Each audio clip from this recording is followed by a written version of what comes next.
This world shall know pain.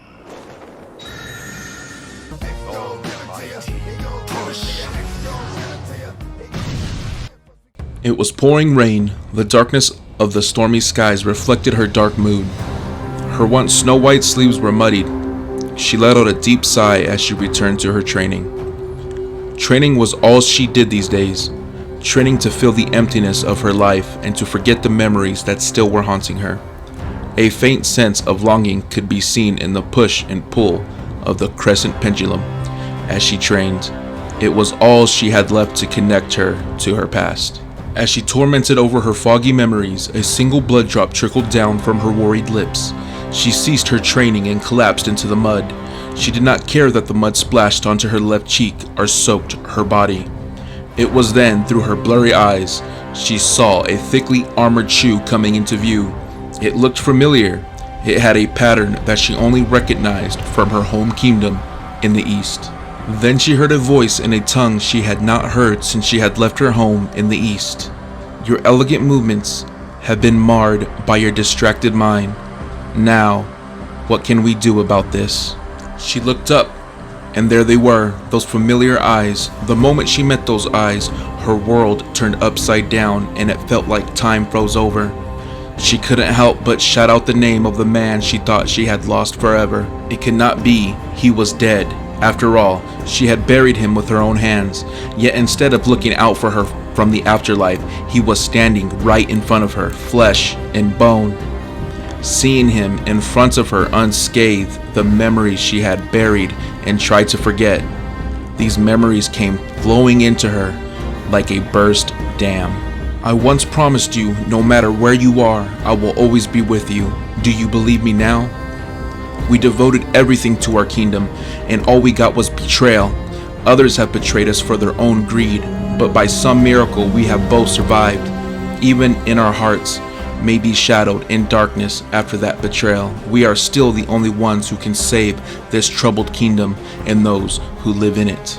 Her tired mind had doubts, but she used to be a shrine guardian after all. She knew better than anyone else that spirits of the dead did not always leave the realm of the living behind. Noticing confusion in her eyes, Jung offered a hand towards her and said, "If you come with me, it will not be easy. However, I believe that together we can do anything. Besides, when I was searching this land for you, I came across a powerful holy weapon. Its true power seemed to be dormant, but if we awaken it together, we can become unstoppable. Will you do this with me?"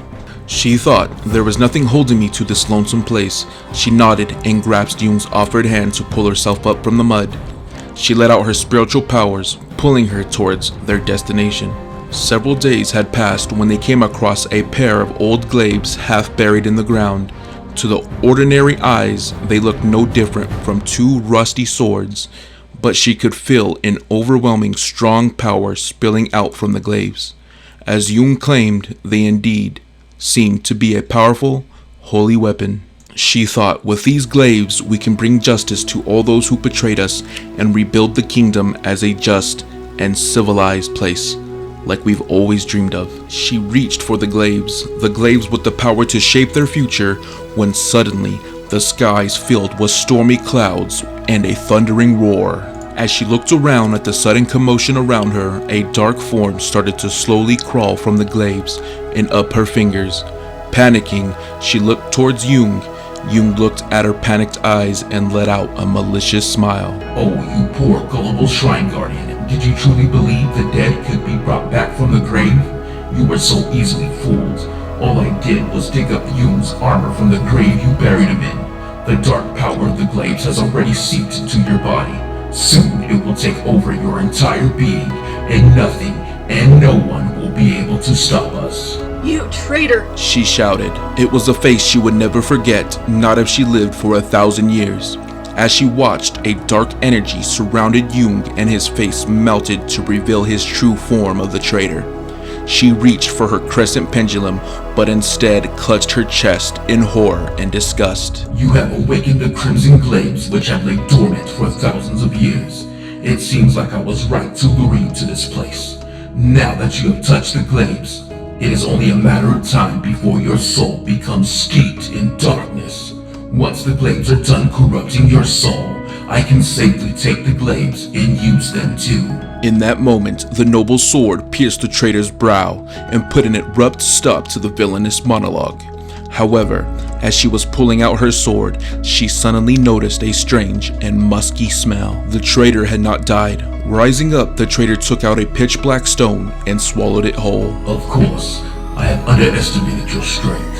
You have not only awakened the Crimson Glaives, but you seem to have consumed the soul trapped inside them as well and taking control. Just as well, you have become an even more tempting prey for me. The traitor started to gather his energy and began to grow bigger. As his muscles began to bulge, the armor he was wearing burst into pieces.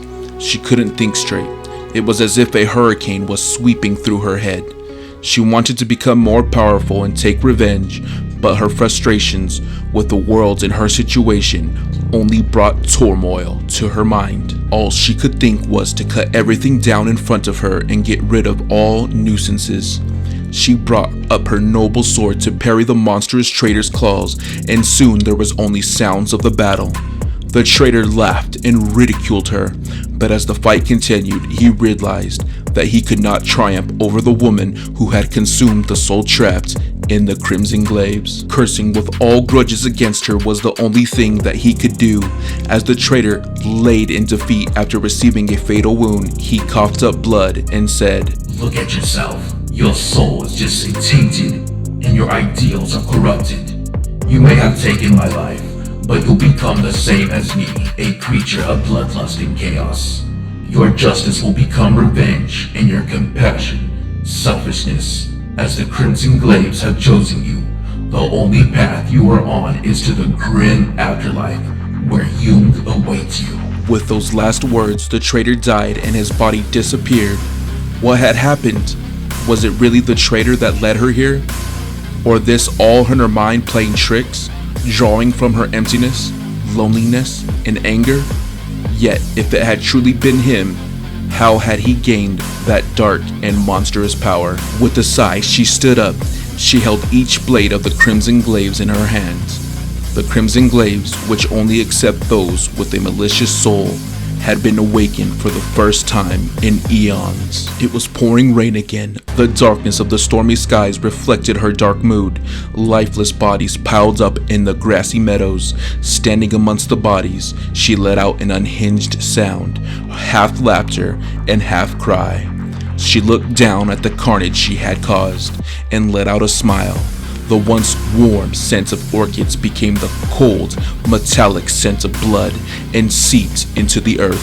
Those who still clung onto life crawled towards her, latching onto her hems and begging for mercy. Repulsed, she swung down the Crimson Glaives and put an end to their misery. Blood splattered like flower petals on her cheeks. After many years of training and minding her place, first at the royal court and then at the shrine, the Crimson Glaives finally brought out her true, latent potential. She started walking to the next destination and next. Where was she going? She did not know, and nothing she did felt significant, but she kept walking anyway. As she left the massacre behind, she let out a laughter that echoed through the valley. She cried, "Only blood can pay for blood."